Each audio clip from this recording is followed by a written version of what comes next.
আন্তর্জাতিক সংবাদে আপনাদের স্বাগত। শুরুতে জানিয়ে দিই সংবাদ শিরোনাম। উত্তর কোরিয়া ব্যালিস্টিক ক্ষেপণাস্ত্র নিক্ষেপ এবং চীনের সাথে বাণিজ্য নিয়ে প্রশ্ন ওঠার মধ্যে এশিয়া সফরে যাবেন ডোনাল্ড ট্রাম্প। মাদক কারবারিদের মদদ দেওয়ার অভিযোগে কলম্বিয়ার বামপন্থী রাষ্ট্রপতি গুস্তাভো পেট্রো তার স্ত্রী এবং পুত্রকে কালো তালিকাভুক্ত করেছে মার্কিন যুক্তরাষ্ট্র। এদিকে ভেনেজুয়েলা দক্ষিণ আমেরিকার অন্যান্য দেশের সাথে একসাথে যুদ্ধ প্রতিরোধ করবে জানিয়েছে নিকোলাস মাদুরো। দক্ষিণ লেবাননে ইসরায়েলের ড্রোন হামলায় একজন নিহত ও আরেকজন আহত। এই ছিল সংবাদ শিরোনাম, এবার বিস্তারিত। মার্কিন রাষ্ট্রপতি ডোনাল্ড ট্রাম্প শুক্রবার এশিয়া এবং চীনা প্রতিপক্ষ শি জিনপিংয়ের সাথে উচ্চ স্তরের বাণিজ্য আলোচনার জন্য রওনা হয়েছেন। বিশ্বের দুটি বৃহত্তম অর্থনীতির মধ্যে তীব্র বাণিজ্য যুদ্ধের অবসান ঘটাতে একটি চুক্তি স্বাক্ষরের লক্ষ্যে তার আঞ্চলিক সফরের শেষ দিনে তিনি দক্ষিণ কোরিয়ায় শির সাথে দেখা করার জন্য প্রস্তুত। তিনি আরও বলেন, জানুয়ারিতে হোয়াইট হাউসের শুল্ক ও আন্তর্জাতিক চুক্তির ঝড়ের মধ্যে ফিরে আসার পর এশিয়ায় তার প্রথম সফর হিসেবে মালয়েশিয়া ও জাপান সফর করেছেন ডোনাল্ড ট্রাম্প। এয়ারফোর্স ওয়ানে সাংবাদিকদের ট্রাম্প বলেন যে তিনি শির সাথে খুব ভালো বৈঠকে আশা করেছেন। তিনি আরও বলেন যে তিনি আশা করেছেন চীন আরও 100% শুল্ক এড়াতে একটি চুক্তি করবে, যা 1 নভেম্বর থেকে কার্যকর হতে চলেছে। ওয়াশিংটন ত্যাগ করার সময় ডোনাল্ড ট্রাম্প জল্পনা আরও বাড়িয়ে দেন যে 2019 সালের পর প্রথমবারের মতো উত্তর কোরিয়ার উপদ্বীপে কিম জং উনের সাথে দেখা করতে পারেন তিনি। কলম্বিয়ার রাষ্ট্রপতি গুস্তাভো পেট্রোর উপর নিষেধাজ্ঞা আরোপ করেছে যুক্তরাষ্ট্র।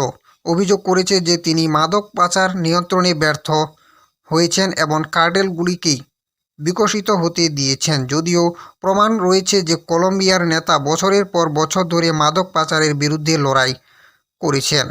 নিষেধাজ্ঞাগুলি স্বরাষ্ট্রমন্ত্রী আর্মান্ডো বেনেদেত্তি, সেই সাথে পেট্রোর স্ত্রী এবং জ্যেষ্ঠ পুত্রকেও লক্ষ্য করে তাদের কোনো মার্কিন সম্পদ বা সম্পত্তিতে প্রবেশ করতে বাধা দেয়। মাদক পাচারের অভিযোগে নৌকাগুলিতে মার্কিন হামলার পর কলম্বিয়ার প্রথম বামপন্থী রাষ্ট্রপতি পেট্রো এবং ডোনাল্ড ট্রাম্পের মধ্যে উত্তেজনা আরও বাড়িয়ে তোলে, যার ফলে কলম্বিয়ার নাগরিক সহ কয়েক ডজন লোক নিহত হয়েছে। পেট্রো পূর্বে ধর্মঘটগুলিকে হত্যা বলে নিন্দা করেছেন এবং নিষেধাজ্ঞাগুলিকে একটি নিপীড়ক শাসনের স্বৈরাচারী আচরণ বলে সমালোচনা করেছেন। জবাবে পেট্রো এক্সে পোস্ট করে বলেন, প্রতিপক্ষে বার্নি মোরেনোর হুমকি বাস্তবায়িত হয়েছে, যা আমার স্ত্রী, আমার সন্তান এবং আমাকে ওএফএসি-তে তালিকায় যুক্ত করা হয়েছে। তিনি আরও বলেন, আমার প্রতিরক্ষা আইনজীবী হবেন মার্কিন যুক্তরাষ্ট্রের ড্যান কোভালিক।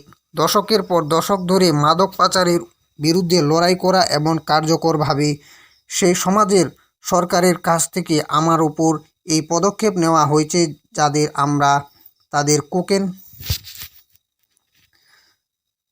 সেবন বন্ধ করতে এত সাহায্য করেছি।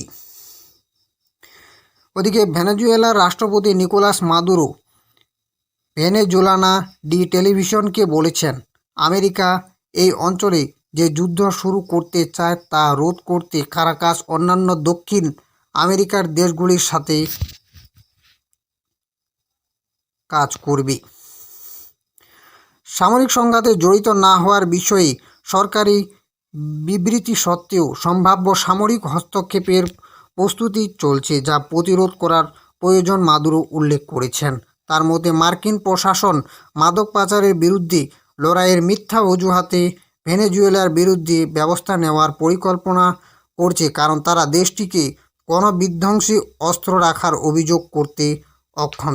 ইতিমধ্যে ভেনেজুয়েলা মাদক পাচার, কোকা ক্ষেত্র এবং কোকেন উৎপাদন থেকে সম্পূর্ণ মুক্ত। এর আগে মার্কিন প্রশাসনের কর্মকর্তাদের উদ্ধৃতি দিয়ে সিএনএন জানিয়েছে যে প্রেসিডেন্ট ডোনাল্ড ট্রাম্প ভেনেজুয়েলায় মাদক কার্টেলদের স্থাপনাগুলিতে হামলার কথা বিবেচনা করছেন।